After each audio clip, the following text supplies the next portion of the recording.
Bienvenidos a este canal. Hoy vamos a hablarles sobre los fundamentos de la doctrina de nuestro Señor Jesucristo. Una pequeña introducción de este libro. La doctrina del Señor Jesús, como Hijo de Dios e Hijo del Hombre, se fundamenta en la profecía dada a Isaías, escrita unos 700 años antes de venir, en el capítulo 53 del libro de Isaías. Y es un resumen de los acontecimientos cumplidos escritos en los evangelios y constituye la base de la fe en los evangelios.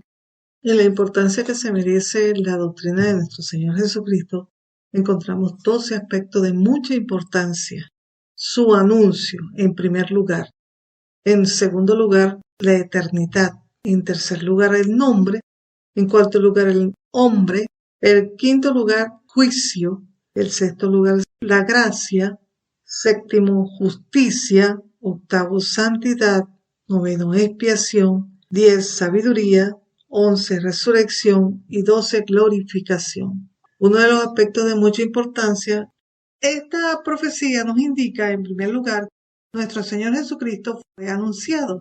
Y Dios había anunciado que Él vendría, según nos habla el profeta Isaías, y se había revelado a los hombres, a su pueblo Israel. Por eso este profeta habla en esta profecía que Dios en primera persona dice quién ha creído nuestro anuncio y sobre quién se ha manifestado el brazo de Jehová, de Dios, del omnipotente Dios, del eterno Dios. Su brazo poderoso lo había librado muchas veces al pueblo de Israel. Ellos conocían perfectamente quién era el brazo de Jehová. En segundo lugar, eterno. Y el segundo aspecto de gran importancia es el Hijo de Dios eterno vendría. El eterno vendría, como ya hemos mencionado. En Isaías 52:6 lo revela. Y también nos revela el profeta Oseas que sus salidas son desde el principio de la eternidad. En tercer lugar, un aspecto muy importante es nombre. Su nombre es admirable. Sería en su venida llamado el Nazareno, el renuevo. Es el renuevo porque Dios le dice al profeta Jeremías que él levantará un renuevo justo. Y renuevo quiere decir nazareno. Y Jesús habitó en Nazaret para que se cumpliera la profecía que sería llamado Jesús de Nazaret. La profecía dice que no había atractivo para desearlo, porque el pueblo de Israel había dejado su linaje para mezclarse con otros pueblos. Esto es muy conocido tanto en las crónicas como en los reyes. Su nombre es admirable, dice el profeta Isaías, pero este nombre había sido despreciado en su linaje como hombre. Fue un varón experimentado en quebranto, según nos anuncia también los evangelios, y Jesús mismo anuncia que él padecería antes de ser crucificado, muerto, y que al tercer día resucitaría. Su nombre, por el linaje de David, fue despreciado como hombre. Dice las escrituras que en Isaías 53 que escondimos de él el rostro, lo menospreciamos y no lo estimamos. Pensaban que era Dios que lo estaba haciendo, porque ellos pensaban que Jesús se estaba haciendo pasar como hijo de Dios y no comprendieron y no entendieron que el Mesías ya había llegado y estaba en medio de ellos, como se lo había anunciado la profecía. Su nombre es su carácter, es su autoridad, es su poder, porque Jesús muchas veces, cuando sanaba a los enfermos, cuando hablaba con autoridad, la gente se maravillaba y decía, ¿quién es este que habla con autoridad y poder?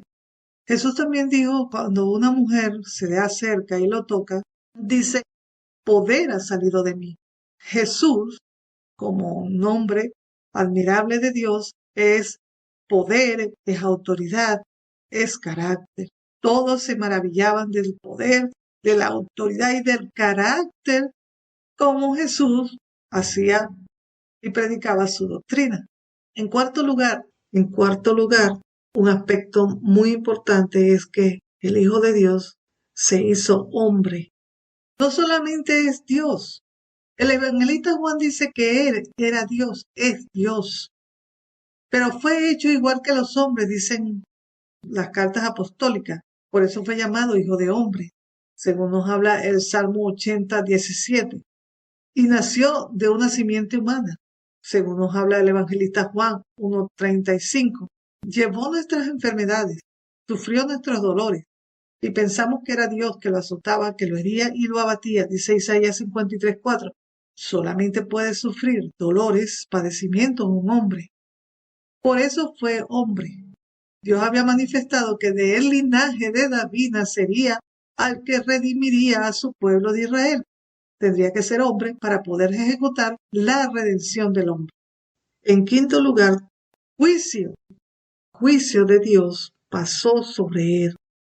El juicio de Dios sobre el hombre pasó sobre él porque fue herido por nuestras rebeliones. Isaías 9:7 nos dice, fue molido por nuestros pecados. El castigo de nuestra paz fue sobre él y por sus llagas fuimos nosotros curados. Isaías 53:5. Y en los evangelios dice que Jesús anduvo curando toda enfermedad. Los profetas anuncian que él sanaría a su pueblo. Gracia.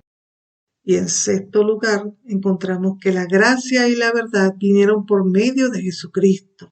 El pueblo de Israel no cumplió con el pacto de Dios. Y dice el profeta Oseas que los salvó de pura gracia. Por el amor que Dios tenía, de pura gracia los salvó. Porque su pueblo no cumplió con su pacto. Dice Oseas 14:4. Todos nos descarriamos, dice la profecía de Isaías. Cada cual se apartó por su camino y Dios cargó en él el pecado de todos nosotros. Isaías 53:6. Cuando Cristo vino, encontró un pueblo enfermo, herido, abatido por las guerras, por los imperios, y en esta época, cuando llegó, era el imperio romano, estaba subyugado por el imperio romano.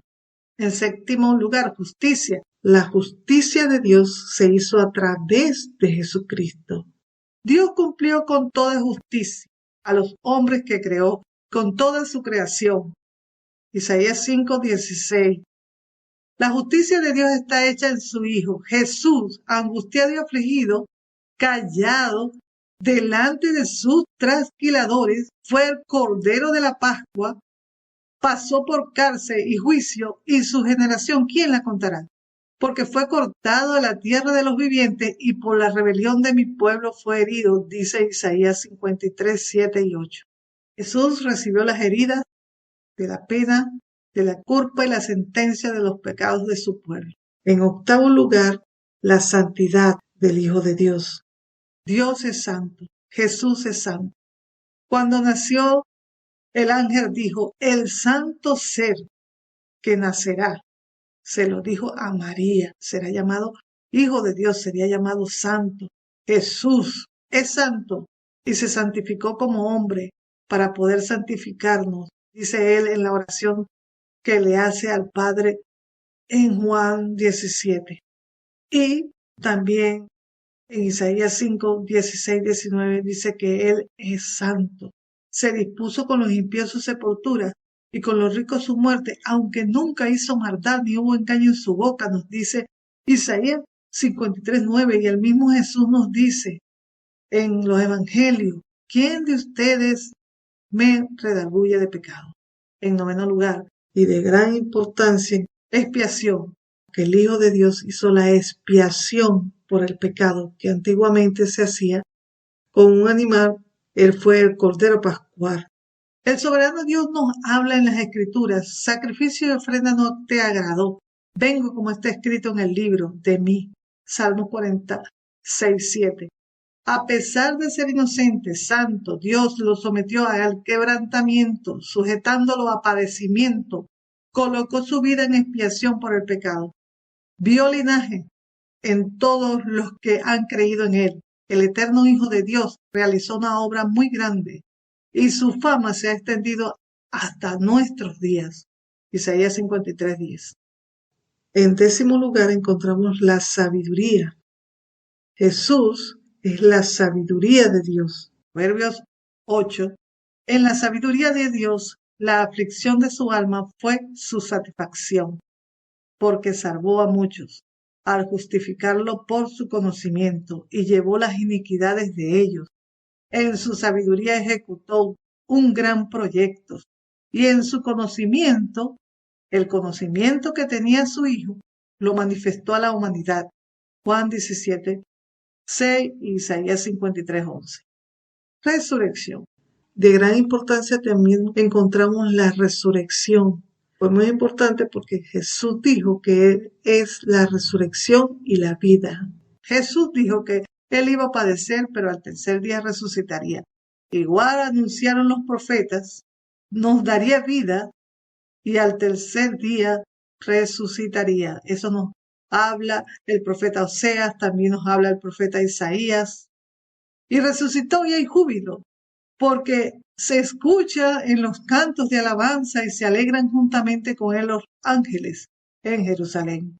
Salmo 98:1, Isaías 44:23. Porque consoló a su pueblo, a Jerusalén ha redimido. Isaías 52:9. Regocíjate y canta, oh moradores de Sión, porque grande es en medio de ti el Santo de Israel. Isaías 12:6. Y en el último aspecto, la glorificación y exaltación del Hijo de Dios. Después que Dios hizo su gran obra en Jesús y resucitó al tercer día, dice, por tanto Dios le glorificó en grande y estará con él en su gloria sus grandes siervos que le han creído a él. Por cuanto derramó su vida hasta la muerte, fue contado con los pecadores y cargó con el pecado de muchos, y ora por los que incumplieron su ley. Isaías 53:12. Como él oró al Padre en Juan 17:5, y está sentado a la diestra de Dios. Y de allí ha de venir en su gloria, y después será el gobierno milenial, y después del gobierno milenial será el gobierno del reino de los cielos. Con estos 12 aspectos de mucha importancia, basaremos la doctrina de nuestro Señor Jesús. Los fundamentos de la doctrina del Señor Jesús, que abajo vamos a dejar el link. Ella está disponible en Amazon Kindle. Dios les bendiga.